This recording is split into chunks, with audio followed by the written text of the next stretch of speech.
ജനാധിപത്യ സംവിധാനത്തിലെ നമ്മുടെ ഏക ആയുധമാണ് നമ്മുടെ വോട്ട്. അത് നഷ്ടപ്പെടുത്തരുത്. അത് ദീനിയായി ചിന്തിക്കുകയാണെങ്കിൽ പോലും നമ്മുടെ ഒരു ബാധ്യതയാണ്.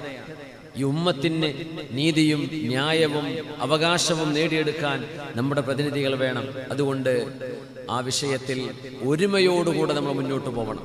ഒരുമ വേണം, ഐക്യം വേണം. നമ്മുടെ ഒരു സംവിധാനമുണ്ട്, നമുക്ക് നേതൃത്വം നൽകുന്ന സാദാത്യങ്ങളുടെ ഒരു പന്ഥാവുണ്ട്. നമ്മുടെ ഈ ഉമ്മത്തിൻ്റെ ഇത്രയും കാലഘട്ടത്തിലെ നന്മയ്ക്ക് വേണ്ടി പ്രവർത്തിച്ച ഒരു വലിയൊരു സംഘശക്തിയുണ്ട് നമുക്ക്. ആ സംഘശക്തി എന്ന് പറയുന്നത് ജനാധിപത്യത്തിൽ ഊന്നി നിൽക്കുന്ന സംഘശക്തിയാണ്.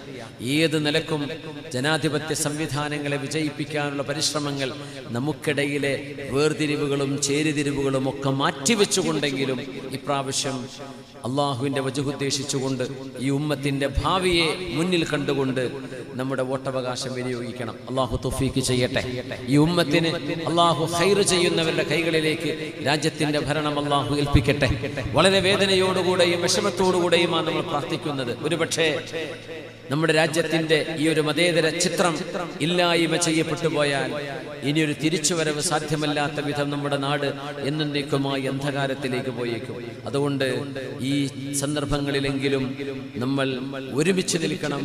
മതേതരത്വത്തിൽ വിശ്വസിക്കുന്ന ജനാധിപത്യ സംവിധാനങ്ങളെ ഊട്ടിയുറപ്പിക്കുന്ന ആരൊക്കെയുണ്ടോ എല്ലാവരും ഒരുമിച്ച് നിന്നുകൊണ്ട് വേണം ഈ സമയത്ത് ഈ രാജ്യത്തെ രക്ഷിക്കാൻ വേണ്ടിയിട്ട്. അതുകൊണ്ട് എല്ലാവരും ഐക്യത്തിലാവണമെന്ന് സാന്ദർഭികമായി ഉണർത്തുകയാണ്. അല്ലാഹു തൗഫീഖ് ചെയ്യട്ടെ.